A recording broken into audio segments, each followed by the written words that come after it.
मैं ज्यादा वक्त नहीं लूंगा।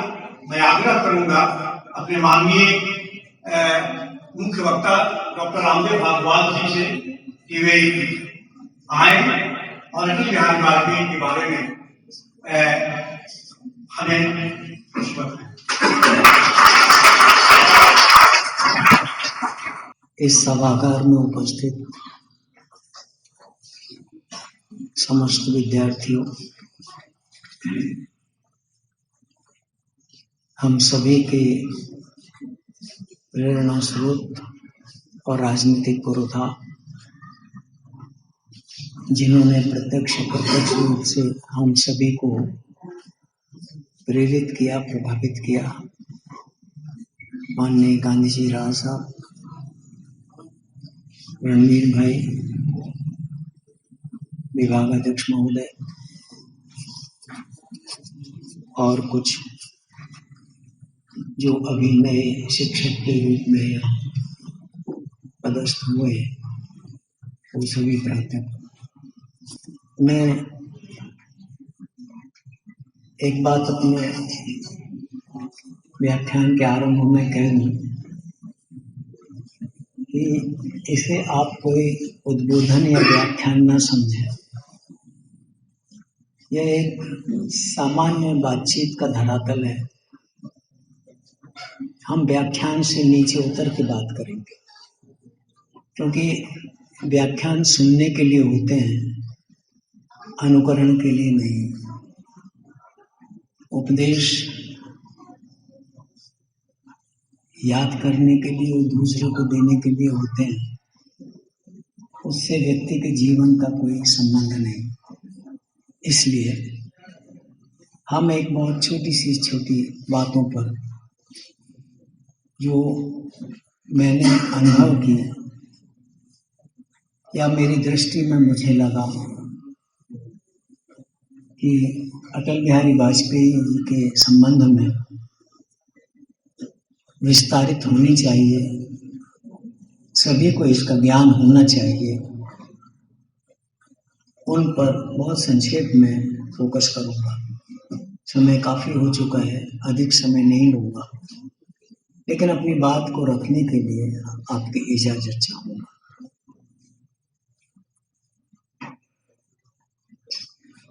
यहाँ कुछ लोग ऐसे भी हैं जिन्होंने अटल जी को देखा, कुछ लोग ऐसे भी होंगे जो अटल जी से मिले होंगे, और विद्यार्थी ऐसे हैं जिन्होंने उनके भाषण और उनकी लेखनी को पढ़ा होगा, सुना होगा। समग्र रूप से हम यदि देखें तो उनका व्यक्तित्व समावेशी व्यक्तित्व था। वो एकला चलो में विश्वास नहीं करता। उनके व्यक्तित्व में सरोकारिता संपन्न थी। हर चीज से उनका सरोकार था। भावनाओं से सरोकार था, विचारों से सरोकार था, सरकार से सरोकार था, व्यक्तियों से सरोकार था, राजनीतिक दल से सरोकार था, मित्रों से सरोकार था, और उन सब के बीच में वो एक मस्त मौला की तरह जिंदगी जीते थे। वो कभी ना तो निराश हुए और ना उनसे मिलकर के कोई व्यक्ति निराश हुआ।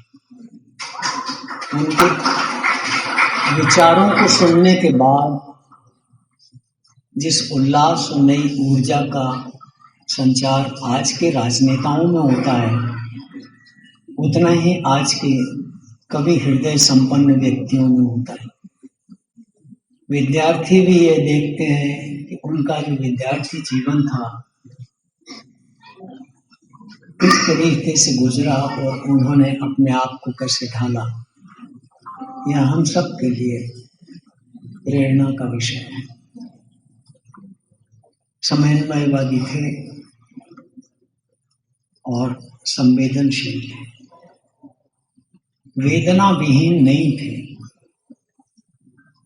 भावना प्रधान थे लेकिन सिर्फ भावनाओं में जिंदा नहीं रहते थे। उन भावनाओं को, विचारों को यथार्थ के धरातल पर किस प्रकार से अमली जामा पहनाया जाए, यह उनके विवेक कौशल और उनके जीवन के छोटे छोटे घटनाओं से हम सीख सकते हैं। उन्होंने स्वयं को बनाया, स्वयं जैसे कई व्यक्तित्वों का गठन किया, राजनीतिक दल बनाए। पंडित दीनदयाल उपाध्याय से लेकर के वर्तमान तक एक बहुत लंबी पीढ़ी में उन्होंने राजनीतिक नेतृत्व प्रदान किया और हर वर्ग के साथ वे एक आदर्श पुरुष के रूप में स्थापित हुए। यह निश्चित तौर पर एक विलक्षण व्यक्तित्व होने के चिन्ह है। वैचारिक दृष्टि से और चिंतन की दृष्टि से हम यदि देखें तो हम ये पाते हैं कि अटल बिहारी वाजपेयी के अंदर महर्षि अरविंद का अति मानव झांकता हुआ नजर आता है। महर्षि कहते थे कि अब मनुष्य का विकास जो होगा वह बंदर की तरह पूंछ निकलना या सींग निकलने का नहीं होगा। मनुष्य के विचारों में, उसके चिंतन में, उसकी विचारधारा में विकास होगा और वही समाज और राष्ट्र के विकास के लिए उपयोगी सिद्ध होगा। उन्होंने इसी चिंतन धारा में किस प्रकार से मनुष्य को मनुष्यत्व और व्यक्ति से उसको व्यक्तित्व निर्माण की जो कला है उसकी योजनाओं में उसको नया स्वरूप प्रदान करने में उन्होंने अपना जीवन व्यतीत किया। वो इंटीग्रल व्यू ऑफ लाइफ के पक्षधर थे। इस दृष्टि से हम यदि देखें तो उनके जीवन में आत्मज्ञान,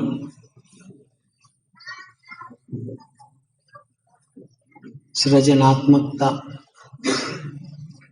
और बुद्धिमत्ता,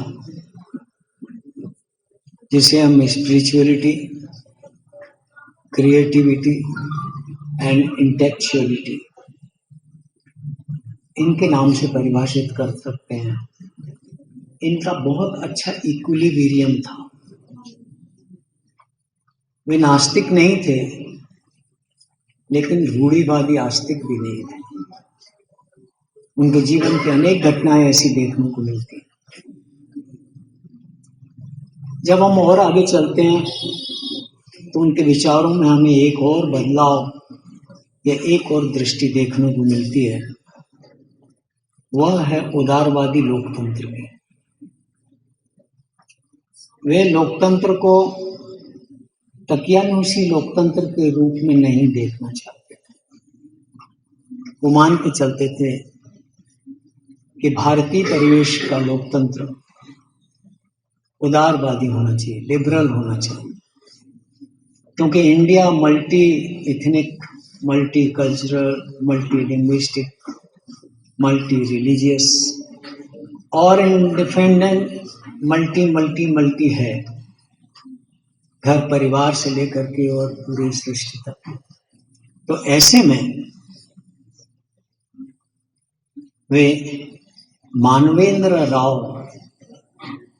का जो उदारवादी लोकतंत्र है उसके पक्षधर थे और वो कहते थे कि हम एक ऐसा नव मानववाद बनाएं, एक ऐसे नव मानववाद की व्यवस्था में रहें जिसमें धार्मिक कट्टरता और रूढ़िवादिता का विरोध हो और सभी व्यक्तियों को अपने अपने विचार, अपने अपने मतों को अभिव्यक्त करने की स्वतंत्रता हो, चाहे वो धर्म हो, चाहे वो जाति हो, चाहे वो संप्रदाय हो, चाहे वो विभिन्न प्रजातियां हों, चाहे वो विभिन्न क्षेत्र हों। प्राय डेमोक्रेसी के नाम पर जो ध्रुवीकरण होता है उसमें प्रजातंत्र में रहने वाले बहुत सारे लोग, 80% लोग अपने आप को अभिव्यक्त नहीं करते। वे जैसा मास मोबिलाइजेशन होता है उसके अनुरूप चलते हैं। उनका ये मानना था कि किसी न किसी तरह से हमें व्यक्ति की अंतर्निहित सचेतना को जागृत करके उसका लोकतंत्र में पार्टिसिपेशन बढ़ाना चाहिए। किसी के कहने से, किसी के देखने से और किसी के सुनने से यदि उसमें अभिमत बनता है तो वह सच्चे लोकतंत्र की परिभाषा के अंतर्गत और सच्चे लोकतंत्र के व्यवहार में नहीं आता।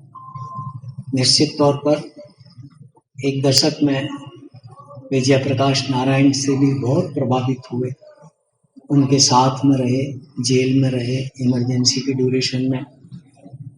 संपूर्ण क्रांति के वो बहुत निकट उनका चिंतन रहा। वे सामाजिक, आर्थिक, राजनीतिक, बौद्धिक, शैक्षिक और इसके साथ साथ आध्यात्मिक विकास की और उसकी जो मैच्योरिटी है, उसकी जो परिपक्वता है, उसके संबंध में अपने विचारों को रखते थे। उनके व्याख्यानों में आप देखेंगे तो आपको इन सब की झलक मिलेगी। उनके अपने जिनके संरक्षण या मार्गदर्शन में उन्होंने अपना राजनीतिक जीवन शुरू किया, वो थे पंडित दीनदयाल उपाध्याय। दीनदयाल उपाध्याय का एकात्म मानववाद चिंतन, उसको किस तरीके से व्यवहारिक स्वरूप दिया जाए, विचार से लेखनी और लेखनी से व्यक्ति व्यक्ति के जीवन में अवतरित किया जाए और भारत के नवनिर्माण की परिकल्पना में किस प्रकार से विशुद्ध भारतीय तत्वों को स्मरण रखते हुए जो तत्ववादी दृष्टि है उसको अक्षुण्ण बनाए रखने में जो दीनदयाल जी का दृष्टि थी, उसी को वे अपने भाषणों में व्यक्त करते थे। उदाहरण के लिए एक व्यापक दृष्टि से हम यदि देखें तो वे व्यक्ति के जीवन से और समाज के जीवन और परंपराओं से जुड़े हुए किसी भी पक्ष और पहलू को तकियानूशी पुरानी कहकर झुटलाना नहीं चाहते थे। वो कहते थे कि कितने से कितने भी पुराना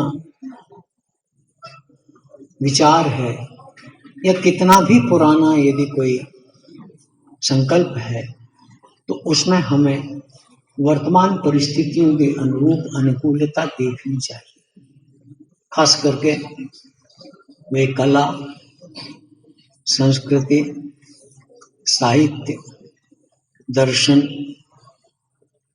अभिरुचि, आचार विचार, कला कौशल, सभ्यता और उन सब पर आधारित समत्व की भावना से देखने की एक दृष्टि उन्होंने विकसित की। वे कला को भी उतना ही महत्व देते थे जितना महत्व वो आधुनिक विकास को देते थे। ऐसा विकास जो हमारी परंपराओं को नष्ट करे, हमारी रीति रिवाज, मान्यताओं और हमारी पहचान को विध्वंस करे, ऐसे विकास की कोई आवश्यकता नहीं है। हम अविकसित से ही हम अपनी जड़ों से जुड़े रहें और उनसे सिंचित होते रहें, कभी न कभी वो पुरानी जड़ें भी कितने भी पुराने दरख्त को सिंचित करती रहती है। इसलिए वे नए के नाम पर पुरानी चीजों को समाप्त करने के पक्षधर नहीं थे, और यही चिंतन दीनदयाल उपाध्याय जी का था। फिर उसके भी पहले ये श्यामा प्रसाद मुखर्जी, उनके साथ में भी उन्होंने काम किया। और श्यामा प्रसाद मुखर्जी का जो सांस्कृतिक राष्ट्रवाद था, उससे वो काफी प्रभावित थे। वो ये मान के चलते थे कि राष्ट्रवाद कोई पॉलिटिकल जेनेसिस नहीं है, ना ही कोई इकोनॉमिक जेनेसिस है। राजनीतिक हितों और आर्थिक हितों के प्राप्ति के लिए लोगों की भावनाओं को एकत्रित करना और राष्ट्रवाद का स्वरूप देना, जो यूरोपीय राष्ट्रवाद में हमें देखने को मिलता है, यूरोपीय राष्ट्र में हमें देखने को मिलता है, वह कहते थे कि यह सब नहीं। हमारी जो सांस्कृतिक एकता है, हमारी जो सांस्कृतिक विविधता है, हमारी व्यक्ति व्यक्ति की जो अपनी पहचान है, परिवार की और प्रत्येक समाज और समुदाय की जो पहचान है, वह राजनीतिक कम, कला, संस्कृति, धर्म, रीति रिवाज, परंपराएं, बोलचाल, वेशभाषा, खान पान, रहन सहन, इनमें अधिक है। हम इनमें ज्यादा जिंदा रहते हैं मनस्पत राज पॉलिटिकल डिस्कोर्स के। तो जिन विषयों से हम जीवित हैं, जिन परंपराओं में हम रसे बसे हैं, उनको महत्व दे करके एक नए भारत के स्वरूप का हम निर्माण करेंगे, तभी निश्चित तौर पर हम अपने आप में सुदृढ़ और संबल बन सकेंगे। विमान के चलते थे, एक ही रक्त हो, एक ही भाषा हो, एक ही संस्कृति हो, एक ही विरासत। हमारी विरासत एक है, हम सब की संस्कृति एक है, और हम सब में एक ही रक्त प्रवाहित होता है। इसलिए यदि कोई चुनौती है तो वो किसी व्यक्ति विशेष, समुदाय विशेष, जाति विशेष, संप्रदाय विशेष के ऊपर नहीं है, वह हम सब के ऊपर है। यदि कोई जाति, वर्ग या भाषा पर आधारित समुदाय छिन्न भिन्न हो रहा है, तो ये न सोचें कि यह तो एक छोटी सी भाषा है, यह एक छोटा सा राज्य है, भारत इतना विशाल है। नहीं, उन छोटे छोटे से मिलकर के ही महान बना है। आप उनकी उपेक्षा नहीं कर सकते। और राजनीति में और प्रजातंत्र में जहां इस प्रकार का बोध भाव राजनेता के मन में आ गया कि ये section of the society ignore किया जा सकता है,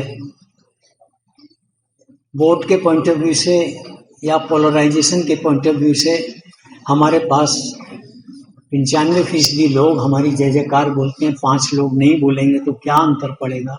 ऐसा नहीं। वो ये मान के चलते थे, हमें चिंता उन 5 लोगों की करनी जो अंतिम पायदान पर है, जिसे सर्वोदय के नाम से भी जाना गया।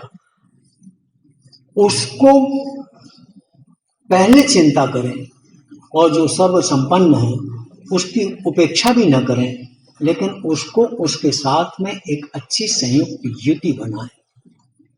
ठीक उसी प्रकार से गांधी की जो भाषा के प्रति उनका प्रेम था, लिपि के प्रति जो लगाव था, वह गांधी जी ने स्वीकार किया। वे देवनागरी लिपि और हिंदी भाषा का सम्मान करते थे। वो मान करके चलते थे, प्राय सभी मान करके चलते हैं, जिस देश की भाषा खत्म हो गई वह देश कालांतर में समाप्त हो जाता है, और जिस भाषा की लिपि खत्म हो गई वह भाषा श्रुति परंपरा के आधार पर लंबे समय तक जिंदा नहीं रह सकती, और कालांतर में भाषा, लिपि और राष्ट्र तीनों नष्ट हो जाते हैं। हमारे सामने ऐसे अनेक उदाहरण हैं जो हमें देखने को मिलते हैं जहाँ की भाषाएं विलुप्त हो गई हैं, जहाँ की भाषाओं के विलुप्त होने के कारण वहाँ की संस्कृति और सभ्यताएं भी विनष्ट हो गई हैं और वे राष्ट्र आज केवल नक्शे पर चर्चा का विषय बने हुए हैं। भारत उनमें से नहीं है। शताब्दियों पुरानी हमारी परंपरा, श्रुति परंपरा से लिपि परंपरा तक आने में जो हमने उतार चढ़ाव देखे हैं, उनका जो लेखा जोखा है, रामायण है, महाभारत है, वेद है, उपनिषद है, पुराण है, अन्य प्रकार के ग्रंथ हैं, उनमें जिन नीतियों और सिद्धांतों की विवेचना है, हम उनमें वर्तमान भारत को झांकने का प्रयास करें, हमें सब मिलेगा। उसमें हमें विज्ञान भी मिलेगा, प्रशासन भी मिलेगा, राजनीति भी मिलेगी, कूटनीति भी मिलेगी, मानव के संबंध और मानवतावाद भी मिलेगा, सब कुछ मिलेगा। हमें अपनी दृष्टि को बदलना चाहिए, हमें उसे देखने की तरीके बदलना चाहिए। सब कुछ बिखरा पड़ा हुआ है, उसे समेटने वाला चाहिए। आप अपने हाथों में जितना समेट सकते हैं उनसे समेट लेंगे। यही हमारे भारतीय प्रजातंत्र की खूबी थी। जहाँ युद्ध भी हुए, महाभारत भी हुआ, उसके बाद में भारत खड़ा रहा, शांति का संदेश दिया। बुद्ध शांति के उपासक बने। जब परमाणु विस्फोट उन्होंने पोखरण में किया तो उसको उन्होंने नाम दिया बुद्ध मुस्कुराए। अब आप देखिए, एक और मुस्कुराहट की बात कर रहे हैं, एक और विस्फोट की बात कर रहे हैं। उन्होंने तब परमाणु विस्फोट भी जरूरी है और साथ में मुस्कुराहट, खुशहाली भी जरूरी है। खुशी और विध्वंस दोनों साथ साथ चलते हैं। यह राजनेता का दायित्व बनता है कि कब किस क्षण किसका इस्तेमाल करें। निश्चित तौर पर यह संतुलन हमें वाजपेयी जी के जीवन में देखने को मिलता है। जब 13 दिन की सरकार के बाद में वो त्याग पत्र देने गए, 13 महीने की सरकार के बाद में जब उनकी सरकार गिरी, उसके बाद उन्होंने पूरे कार्यकाल अपना सरकार चलाई और आज उन्हीं पद चिन्हों पर हमारे देश के अंदर जो भारतीय जनता पार्टी की सरकार है। राजनीतिक दृष्टि उनमें बहुत जबरदस्त थी। वो कहते थे, उनकी एक बहुत प्रचलित कविता है, अंधेरा छटेगा कमल खिलेगा। कोई कल्पना नहीं कर सकता था आज से 20-25 वर्ष पहले कि क्या भारत में ऐसा भी दिन आएगा जब ये छोटे छोटे बहुत छोटा राजनीतिक दल था, ये मिलकर के कभी इस प्रकार से थम्सअप मेजॉरिटी के साथ में 2-2 बार बहुमत से सरकार बनाएगा, जो लंबे समय तक कोलिशन गवर्नमेंट का युग देख चुका हो। लेकिन वाजपेयी जी के विचार और उनकी खास करके कविताओं को हम यदि पढ़ें तो हम ये पाते हैं उनके अंदर दृढ़ विश्वास और दृढ़ आस्था थी। सब कुछ होने के बावजूद भी वे अहंकारी नहीं थे। ये गुण उन्होंने सरदार पटेल से सीखा।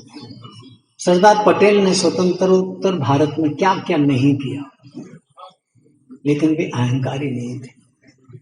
अपनी पत्नी की मृत्यु के समय भी उन्होंने किस प्रकार के उदाहरण हमें सुनने को मिलते हैं, लेकिन उन्होंने ये सब अहंकार के लिए नहीं किया। वाजपेयी जी ने अपने जीवन में जो भी कुछ किया, उन्होंने अपने तरीके से अपना जीवन जिया। हमने उसमें कुछ अपने मतलब का खोजने का प्रयास किया और हमारी इच्छा के अनुरूप हमें यदि वाजपेयी जी में कुछ दिखा नहीं तो हमने कहा कि वाजपेयी जी में ये नहीं था, ये नहीं था, ये नहीं था, ये नहीं था। लेकिन जो बहुत कुछ था और है उनके चिंतन में आज, वो हमारे लिए निश्चित तौर पर एक मार्गदर्शी सिद्धांत के रूप में है। बहुत संक्षेप में अपनी बात को समाप्त करने के पहले मैं ये बताना चाहूंगा कि अटल बिहारी वाजपेयी होने का अर्थ क्या है। हर कोई बन सकता है। जीवन भर उन्होंने विरोध की, विपक्ष की राजनीति करी।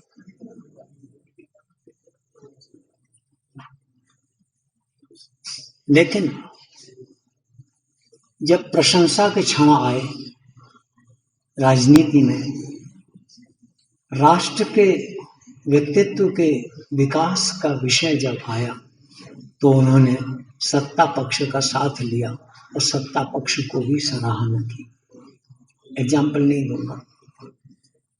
अयोध्या प्रकरण पर वो काफी संवेदनशील रहे और उन्होंने एक संयत दृष्टि का परिचय दिया।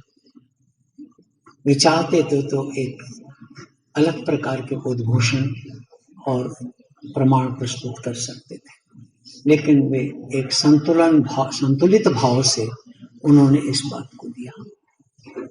कालांतर में जब वर्तमान प्रधानमंत्री के व्यवहार के संबंध में प्रश्न उठे तो उन्होंने उन्हें राजधर्म की शिक्षा दी।